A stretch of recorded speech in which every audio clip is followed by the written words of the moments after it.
Hello दोस्तों, welcome back to my channel. अगर आपने अभी तक मेरे चैनल को सब्सक्राइब नहीं किया है तो जल्दी से मेरे चैनल को सब्सक्राइब कर दें। एपिसोड 11 की शुरुआत में जैसे ही शेंग्यू जेन को स्टोर से निकलते हुए देखती है तो ये जेन की पिक्चर्स खींचने लगती है। इसके बाद वो गाओजन को लुयांग के बारे में सारी जानकारी दे रही होती है। वो गाओजन को बताती है कि यूनिंग के जाने के बाद लुयांग को यूनिंग की सारी रिस्पॉन्सिबिलिटीज मिल गई है, लेकिन उसकी पोजीशन अभी भी पहले वाली ही है। गाओजन इससे कहता है कि और कुछ, तो वो इसको अब मिस्टर चो के बारे में बताने लगती है कि ये इनकी कंपनी में डायरेक्टर है, लेकिन कंपनी में इसकी रेपुटेशन ज्यादा अच्छी नहीं है। इतने में गाओजन को जेन की कॉल आने लगती है। वो गाओजन से कहती है कि तुम कॉल क्यों नहीं उठा रहे, तो गाओजन कहता है कि मेरे जैसा बिजी इंसान हर कॉल भी नहीं उठा सकता। जेन अब गाओजन का कोट लेकर होटल आती है। जेन गाओजन के कोट को रिसेप्शन पर ही देने वाली होती है कि इसको गाओजन की कॉल आ जाती है। जेन गाओजन से कहती है कि मैं तुम्हारे लिए कोट लेकर आई थी और मैं वो रिसेप्शन पर ही छोड़कर जा रही हूँ। तो गाओजन कहता है कि तुम्हें रिसेप्शन पर छोड़ने की कोई जरूरत नहीं है, तुम यहीं पर रुको, मैं अभी आता हूँ। कुछ देर बाद ही गाओजन जेन से मिलने के लिए आ जाता है। जेन गाओजन से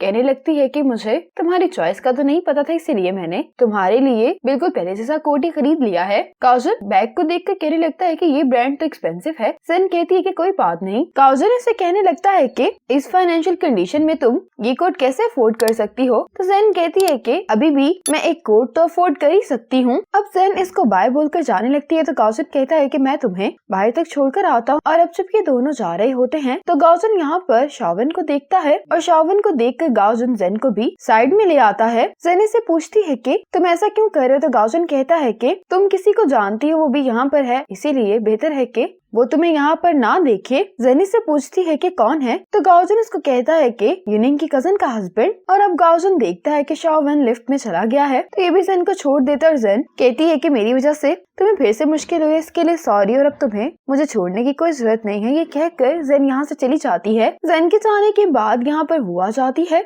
और ये गाओजन से कहने लगती है कि अगर जेन शाओवन को देख लेती तो हमारी सभी कोशिशें बेकार जाती। अब मिस्टर चू लुयांग पर गुस्सा कर रहे होते हैं कि मैंने तुमसे यूनिंग की चीजों का ध्यान रखने के लिए कहा था, लेकिन तुमसे ये काम भी नहीं हो पाया और ये डायरी किसी और के पास कैसे चली गई। जब मिस्टर चू थोड़ा सा रिलैक्स हो जाते हैं तो ये लुयांग से कहने लगते हैं कि इस ऑफिस में तुम्हारे अलावा यूनिंग की क्लोज और कौन था। लुयांग नाम में सर हिलाता है तो मिस्टर चू कहते हैं कि इन्वेस्टिगेट करो कि और कौन यूनिंग के ऑफिस में गया था। लुयांग इस डायरी के बारे में पूछता है तो मिस्टर चू कहते हैं कि मिस्टर फाग ने कहा है कि इसको सेल्स डिपार्टमेंट के हवाले कर दिया जाए ताकि वो चेक कर सकेंगे इसके अंदर बिजनेस रिलेटेड कोई चीज तो नहीं है। लुयांग भी ये डायरी लेकर फौरन यहाँ से चला जाता है। इसके बाद येन मैकेनिक को लेकर जेन के टायर चेंज करवाने के लिए इसके पास आया होता है। अब येन को एक मैसेज आता है जिसको देखकर ये जेन से कहता है कि मुझे एक जरूरी काम है, मैं वो करने के लिए जा रहा हूँ। अब येन तो यहाँ से चला जाता है। ये मैकेनिक जेन से कहता है कि तुम्हें अपने ये दोनों टायर ही चेंज करवाने होंगे।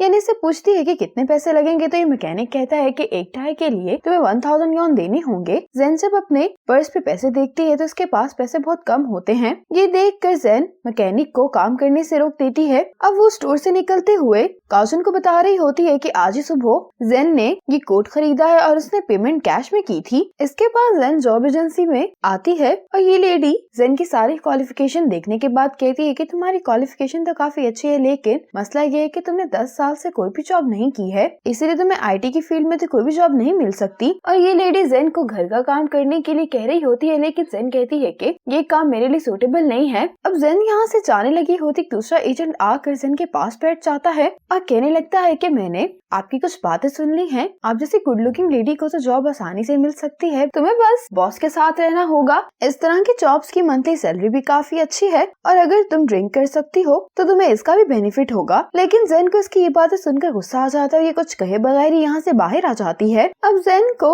सुवन की कॉल आती है। सुवन जेन से पूछती है कि क्या तुम छुप कर शिनलियांग को ढूंढ रही हो। जेन कहती है कि मैंने कॉल की थी, लेकिन उसने मुझे बताया कि जितने भी पैसे हैं वो लोन के थे। सुवन जेन से बात कर रही होती है और सुवन का कोलीग इसके पीछे पीछे चल रहा होता है। सुवन कहती है कि एक शेल कंपनी के पास लोन्स क्यों होंगे, वो ये तुमसे झूठ बोल रहा है। जेन कहती है कि हाँ, मैंने उससे मिलने के लिए भी कहा था, लेकिन उसने कहा कि वो शहर में नहीं है। सुवन कहती है कि वो झूठ बोल रहा है, मेरा ऑडिट भी खत्म होने वाला है, तो फिर मैं इन्वेस्टिगेट करने में तुम्हारी मदद करूंगी। जेन से पूछती कि क्या तुम्हें लगता है कि पैसे शिनलियांग के पास ही होंगे। सुवन कहती कि हाँ, ऐसा हो सकता है। जैसे ही जेन कॉल बंद करती है तो सुवन के पास इसकी असिस्टेंट आ जाती है जो कहने लगती है कि मैंने अभी नोटिस किया है कि वूसोंग तुम्हें चुपके से वॉच कर रहा है। इतने में ही वूसोंग यहाँ पर आ जाता है, ये तीनों चले जाते हैं। अब यान शुसे पर गुस्सा कर रहा होता है कि तुमने तो कहा था कि मुझे कोई रिस्क नहीं लेने पड़ेंगे, लेकिन अब तुम फिर से मुझे और इन्वेस्टमेंट करने के लिए कह रहे हो। शुसे कहता है कि अगर तुमने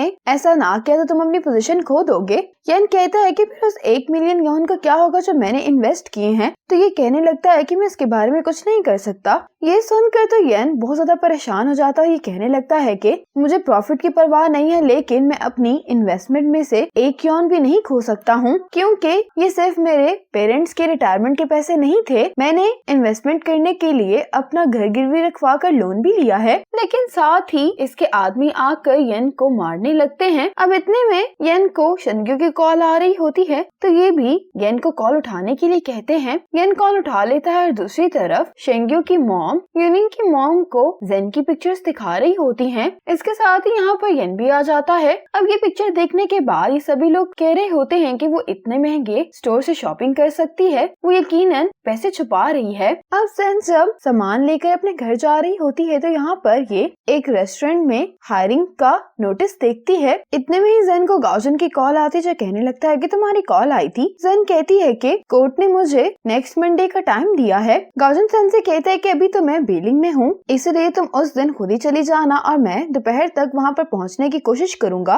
क्योंकि मॉर्निंग में मुझे एक काम है। जेन इसको कहती है कि तुम्हें मेरे लिए आने की जरूरत नहीं है। तो गाओजन कहता है कि मेरा भी वहाँ पर एक केस चल रहा है, इसलिए मुझे वहाँ पर आना ही है। अब जेन इस रेस्टोरेंट में आ जाती है। यहाँ का मैनेजर जेन को इस जॉब के बारे में बता रहा होता है। अब यहाँ पर मिस मैंग होती है, जो कि बर्तन धो रही होती हैं। मिस्टर चियान कहने लगते हैं कि रात की शिफ्ट में जेन आपकी मदद करेगी। अब जेन ने ये जॉब एक्सेप्ट कर ली होती है और जेन अपना काम करना शुरू भी कर देती है। अगले दिन जेन कोर्ट आती है और ये पूछने लगती है कि हैंड राइटिंग आइडेंटिफिकेशन के लिए मुझे कितनी पेमेंट करनी होगी। तो ये लेडी बताती है कि तुम्हें 10,000 यॉन तैयार करने होंगे। ये सुनकर तो जेन हैरान हो जाती है। अब जेन जब कोर्ट से जा रही होती है तो गाओजन जेन को अपनी कार में बैठने के लिए कहता है। जब जेन कार में बैठ जाती है तो गाओजन इससे पूछता है कि क्या तुम्हें बैंक स्टेटमेंट मिल गई है। तो जेन कहती है कि हाँ, और ये गाओजन को ये बैंक स्टेटमेंट दिखाने भी लगती है। गाओजन जब इस बैंक स्टेटमेंट को देख रहा होता तो जेन कहने लगती है कि अगर तुम सिर्फ इस बैंक स्टेटमेंट को ही देखते रहोगे तो तुम समझोगे कि मैं मिलेनियर हूँ। गाओजन कहने लगता है कि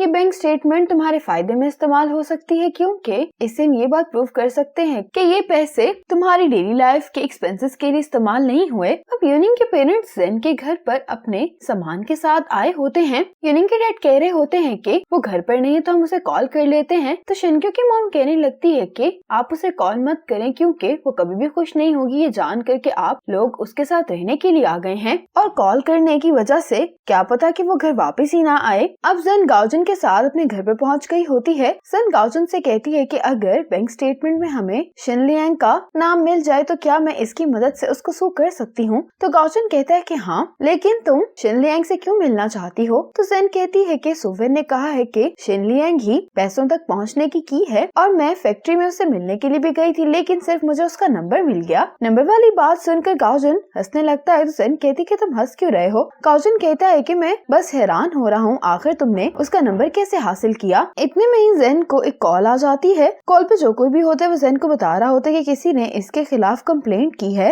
गाओजन से पूछता है कि क्या हुआ है। जेन कहती है कि बिल्डिंग मैनेजमेंट की तरफ से कॉल आई थी, किसी नेबर ने मेरे खिलाफ कंप्लेंट की है। अब जेन जैसे ही अपने घर के बाहर आती है तो यूनिंग के पेरेंट्स इसको देखकर बहुत हैरान होते हैं कि ये गाओजन के साथ आई है। यूनिंग की मॉम तो गाओजन को देखकर भड़क जाती हैं और जेन को बुरा भला कहने लगती हैं कि तुम झूठ बोल रही थी ना उस दिन कि तुम्हारा इस आदमी के साथ कोई भी ताल्लुक नहीं है। यूनिंग के डैड और शेंग्यू की मॉम इनको रोक रहे होते हैं। गाओजन भी गुस्से में कहने लगता है कि आपको सोच समझ कर बोलना चाहिए। जेन इनसे कहती है कि आपको जो भी बात करनी है हम अंदर चलकर बात करते हैं। अब जेन 2 एनवलप्स लाकर यूनिंग के पेरेंट्स के सामने रखती है और कहने लगती है कि मेरे पास बस यही पैसे रह गए हैं। एक एनवलप्स में बहुत सारे कार्ड्स होते हैं। तो जेन बताने लगती है कि फ्यूल कार्ड्स हैं और यूनिंग ने मरने से पहले ही मुझे दिए थे। जेन कहती है कि यूनिंग ने मरने से पहले मेरे पास कुछ पैसे तो छोड़े थे, लेकिन वो अब तक इस्तेमाल हो चुके हैं। कुछ दिन पहले गाओजन का कोट खराब हो गया था मेरी वजह से, इसलिए रिप्लेसमेंट के तौर पे मैंने गाओजन के लिए एक नया कोट खरीद लिया। अब बाकी पैसे मेरे केस पर खर्च हो गए, इसलिए मेरे पास वाकई में यही बचे हैं। यूनिंग की मॉम गुस्से में ये एनवलप टेबल पर रखते हुए कहती है कि तुम्हें लगता है कि हम तुम्हारी इस बात का यकीन कर लेंगे। इसी मोमेंट पर एपिसोड 11 खत्म हो जाती है।